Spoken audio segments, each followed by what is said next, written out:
भक्तजनों, जय माता दी। महाशिवरात्रि की दूसरी कहानी। यह महाशिवरात्रि का त्यौहार फाल्गुन मास कृष्ण पक्ष चतुर्दशी को मनाया जाता है।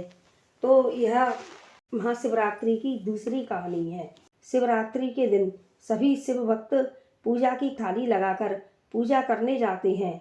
एक भिखारी ने देखा कि आज तो मंदिर में काफ़ी पकवान चढ़ रहे हैं, तो वह जल्दी से नहा धोकर मंदिर में बैठ गया और पूजा को देखने लगा और सोचने लगा कि यह सब पूजा करके जाएंगे तो सारा सामान उठाकर मैं भाग जाऊंगा, इससे मेरी भूख तो मिट जाएगी। पर उस दिन तो शिवरात्रि थी, एक गया और एक आया, इस प्रकार उसके हाथ कुछ भी नहीं लगा और सारा दिन निराहार ही हो गया।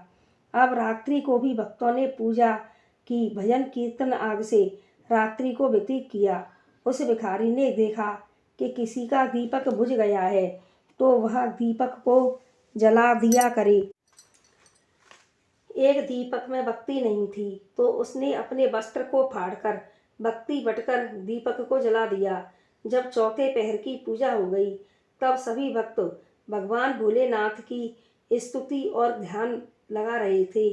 तभी उस भिखारी ने सोचा कि अब अच्छा मौका है, तो वह शिवजी पर चढ़ा हुआ निर्माल्य और नैवेद्य आदि चुराकर भागने लगा।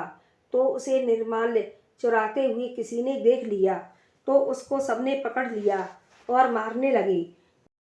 उसे इतना मारा कि उसका अंत हो गया। उसे यमदूत लेने आ गए।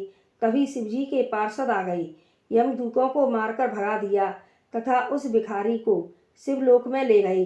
तब यमदूतों ने जाकर यमराज को सारी बात बताई और कहा कि वह शिव निर्माल्य को चुराने वाला महापापी था, उसे शिवजी के पार्षद हमसे छुड़ाकर ले गई। तब यमराज ने शिवलोक जाकर उनके पार्षदों से पूछा कि उसमें अगर भक्ति का जरा भी भाव था तो उसे हमें भी समझाओ। तब शिवजी के गण बोले, सुनो, शिवरात्रि के दिन उसे कुछ भी खाने को नहीं मिला, निर्माल्य चुराने की इच्छा से ही सही इसने 8 पहर की पूजा आँखों से देखी है, घी का दीपक संभाला है और एक दीपक में अपना वस्त्र फाड़कर बत्ती बनाकर उस दीपक को जलाया है तथा निर्माल्य को लेकर भागा था। अभी उसने कुछ खाया भी नहीं कि तुम्हारे यमदूतों ने मारा।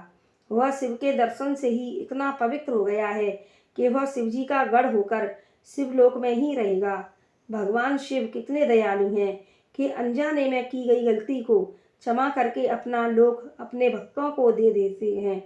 बोलो भोलेनाथ की जय।